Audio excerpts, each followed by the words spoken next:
Hello students, हम लोग 10th के मैथ में द्विघात समीकरण पढ़ते हैं।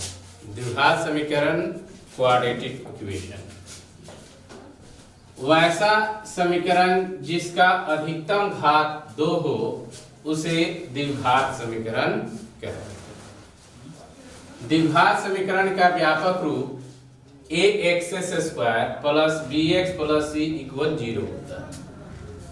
यह विस्तृत रूप है, इससे ही जितने भी द्विघात समीकरण है निकलते हैं।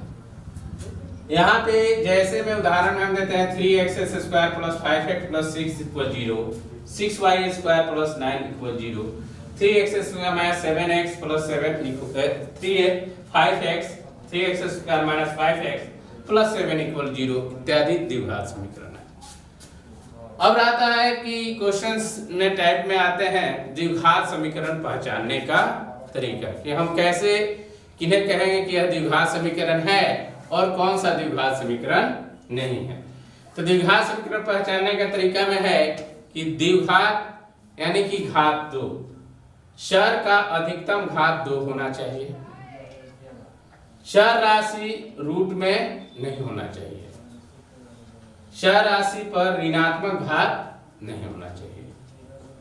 यह ऊपर जो नियम बताए गए हैं, इन नियम का प्रयोग हम समीकरण को हल करने के बाद करते हैं। जैसे एक्सरसाइज यहाँ पे दिया गया है आपको कि इक्वेशन दिए गए हैं, जांच कर बताइए द्विघात है या नहीं। सॉल्यूशन में देखिए, फर्स्ट को हम देख रहे हैं क्या है, x plus 1 the whole square बराबर 2 इंटू x माइनस 3। तो और a plus b the whole square, तो a स्क्वायर प्लस में 2ab और प्लस में b square equal 2x minus 6 हो जाएगा। और x² प्लस 2x प्लस 1 और यहाँ से माइनस में 2x आएगा और प्लस में 6 इक्वल 0, तो 2x कैंसिल और x² प्लस 7 इक्वल 0 द्विघात समीकरण। सेकंड है हमारा पहचानने में, घात आया 2, इसलिए सेकंड में क्वेश्चन है x minus 2 into x plus 1 equal x minus 1 into x plus 3। इसका मल्टीप्लाई कराएंगे तो x² प्लस में x माइनस में 2x माइनस में 2, यहाँ पे x² प्लस में 3x माइनस में x और माइनस x² प्लस में 3x फिर माइनस में x और माइनस में 3। तो यह x² से x² समाप्त हो जाएगा और माइनस में x माइनस में 2 इक्वल 2x और माइनस में 3। तो और 0 बराबर हो जाएगा 2x प्लस में x और माइनस में 3 प्लस में 2। तो और 3x माइनस में 1 इक्वल 0 द्विघात समीकरण नहीं। इसी टाइप पे हम हल करेंगे। पहले इक्वेशन को हम हल करते हैं, समीकरण को हल करते हैं।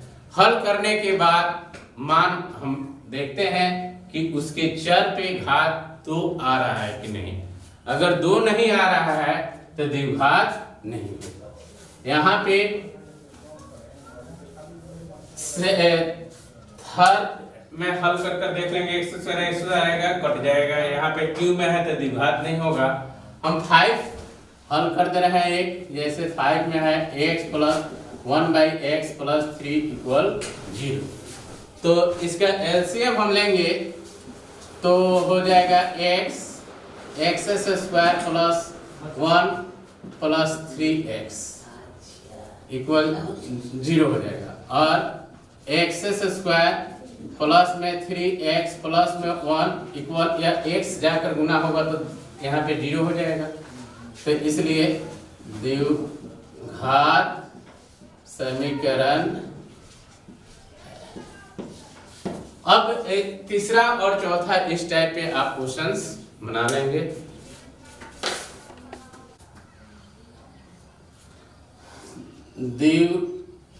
द्विघात समीकरण का मोल ज्ञात करना।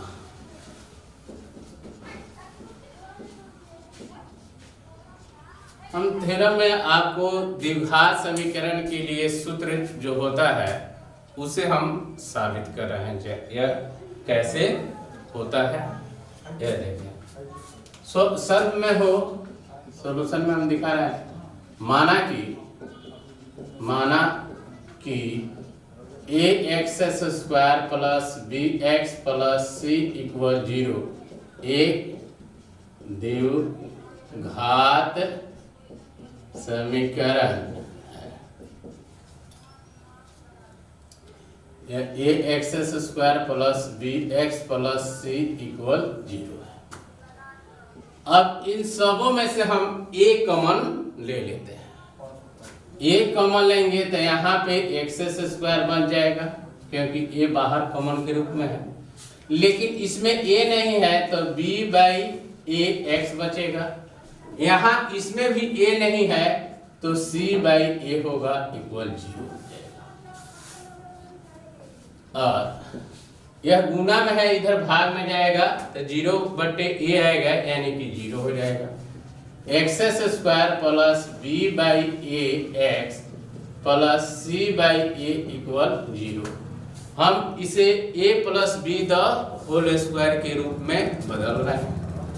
तो और इसे लिखा है a स्क्वायर है प्लस में 2a भी होता है तो 2a के जगह पर x है तो x तो लिख दिए, अब b तो 2ab, यहाँ पे b बाई a आना चाहिए तो b बाई हम 2a रखें क्योंकि यह मान भी न बदले, हमारा यह 2ab के सूत्र पर हो जाए, 2ab आ जाए।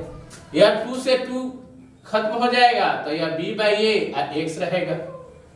अब देखिए x से a square plus 2ab plus b square होता है तो b by 2a the whole square कर दिए। तो यहाँ पे इसमें मान b by 2a the whole square नहीं है, हम अपने मन से हम मान जोड़े हैं इसलिए अपने मन से ही इसे हम घटा देते हैं, ये खत्म हो जाएगा। अब बचा प्लस c बाई a तो c बाई a लिख देंगे इक्वल 0।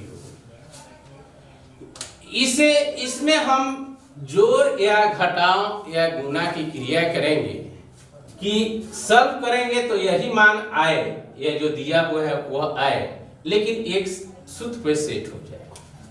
तो यहाँ तक आपका आ जाएगा a square plus 2ab plus b square, यानी कि यह हो जाएगा a plus b the whole square 2a the whole square. इसे तोड़ेंगे तो b square by 4a square हो जाएगा प्लस c बाई a हो जाएगा इक्वल 0 रहेगा।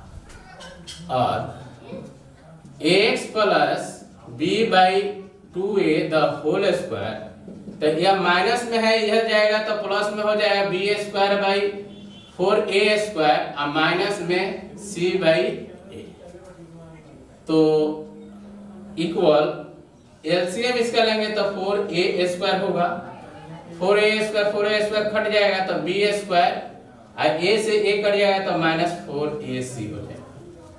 तो जब हम यह निकालेंगे x का मान यह आया है यहाँ पे x plus b by 2a the whole square equal b square minus 4ac by 4a square. तो इसे जब हम स्क्वायर हटाते हैं तो उधर जाएगा बराबर का उधर, तो प्लस माइनस में रूट चढ़ता है, इसलिए x plus b by 2a equal हो जाएगा plus minus root under b square minus 4ac by 4a square. इसका वर्गमूल हो जाएगा, यह जो कहते हैं रहेगा रूट में B square minus 4ac by 2a। तो अब रहा कि यह x जब हम मान निकालेंगे, इसलिए x जब निकालेंगे तो माइनस में b बाई 2a रहेगा plus minus root under B square minus 4ac by 2a। तो इसका एलसीएम लेंगे तो 2a हो जाएगा, माइनस में b plus minus root under B square minus 4ac by 2a हो गया। तो अतः द्विघात समीकरण के दो मूल minus B plus root under B square minus 4ac by 2a तथा minus B minus root under B square minus 4ac by 2a हो गया। द्विघात समीकरण के ये मूल होते हैं।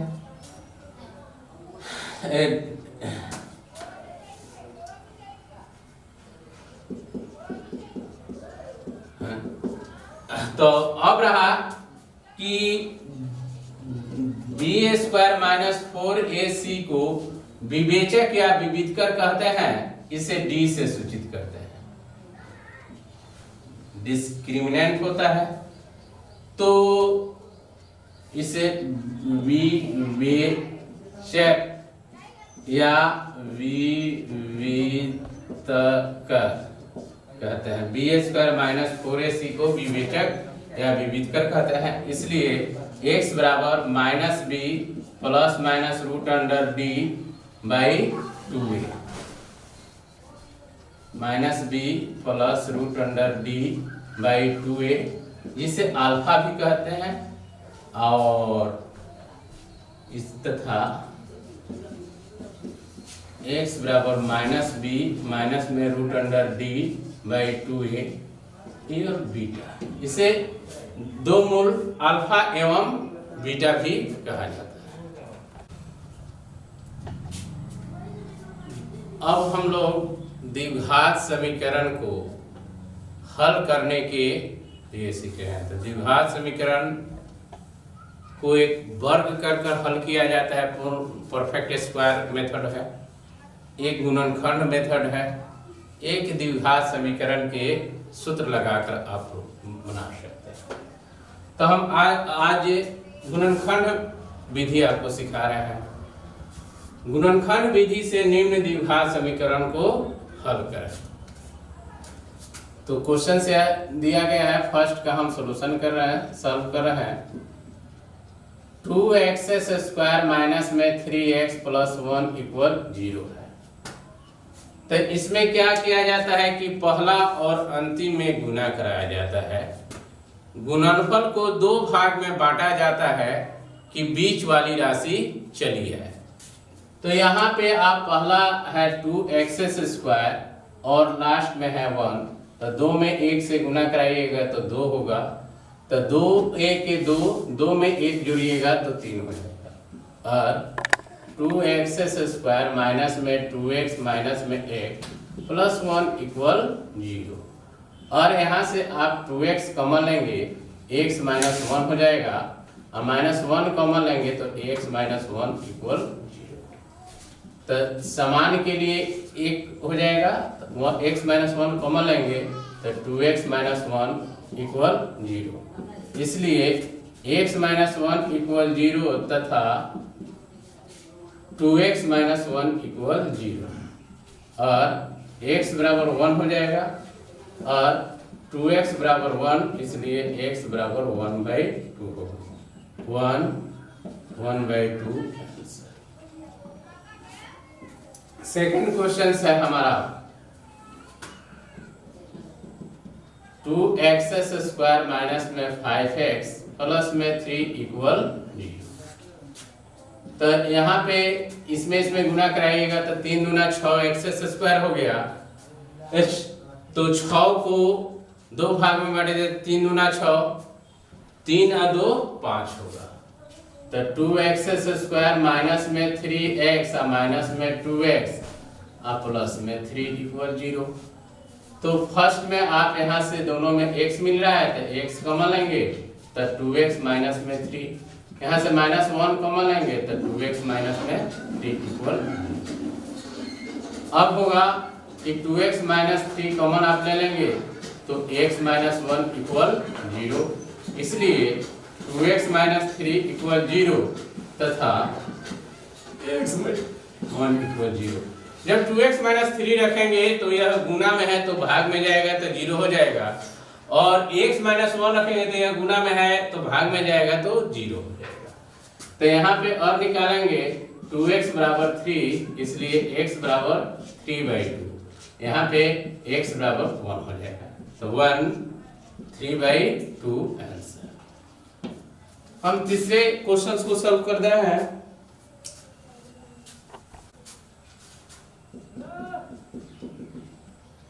थ्री x² माइनस में 2√6x प्लस में 2 इक्वल 0। तो इसमें भी पहला और अंतिम में गुना कराएंगे। तो गुना जब हम कराएंगे तो 3 दूना 6 हुआ, तो 6 को 2 भाग में बांटना है कि 2√6 आ जाए। तो ऐसे 3x², अब यहाँ पे √6x माइनस में √6x प्लस 2 लिखते हैं 0। यहाँ पे इसलिए कि जैसे √6 लिखते हैं तो √6 और √6 2√6 हो जाएगा। 3 दूना 6 है तो √6x में √6x से गुना होगा तो 6x² आएगा। यहाँ पे 3 दूना 6x²। अब इसमें हमें कॉमन लेना है तो और इसे ऐसे 3